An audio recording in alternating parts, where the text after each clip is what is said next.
Hi, everybody. Thanks for joining me again for another edition of Dominate the Nation. My name is Maxine Dugan. I'm a currently working prostitute of 30 plus years, and I pretty much plan on working as a prostitute for another 30 plus more. Well, I'm here to report back to you what happened with the Democratic National Convention in regards to sex workers and what happened. So it seems that in 2020, there's always this platform that the Democratic conventions, all the conventions have, and they have a section called Ending Violence Against Women, in which Democrats, are committed to ending sexual violence, domestic violence, and other violence against women. So the 2020 platform voted by the Democratic convention that nominated President Biden included a passage that said, "We recognize that sex workers who are disproportionately women of color and transgender women face especially high rates of sexual assault and violence. And we will work with states and localities to protect the lives of sex workers." So that was removed from the platform, as we found out, by Gustavo Turner, who wrote an article in XBiz and reported that that language was stripped out of the Democratic National Convention platform. So that kind of set the precedent for what was about to come. So also what we saw was this punch down by Congresswoman Jasmine Crockett. She's a U.S. Congresswoman for Dallas, and this is what she had to say in her presentation at the DNC. Became a career prosecutor while he became a career criminal with 34 felonies, 2 impeachments, and 1 porn star to prove it.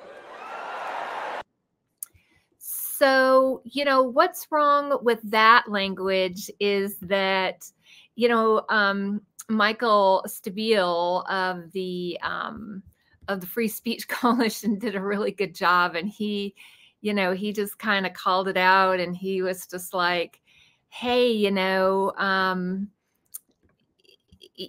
you guys would never have had that conviction for Donald Trump without Stormy Daniels, and you guys didn't even say her name anyway."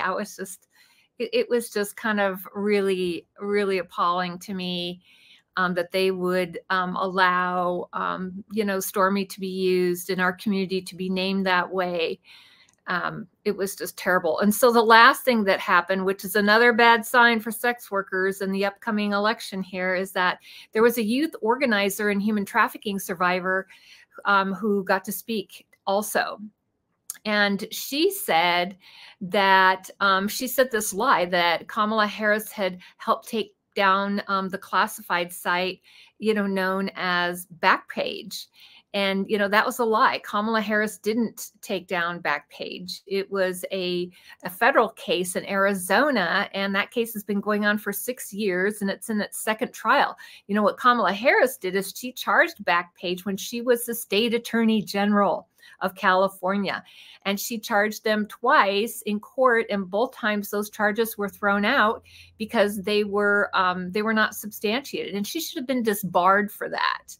But here, she has used criminalizing people as a means to further her own career, and then she went on to become a U.S. senator. So she is not above using, her power and influence of her elected position to further her own career.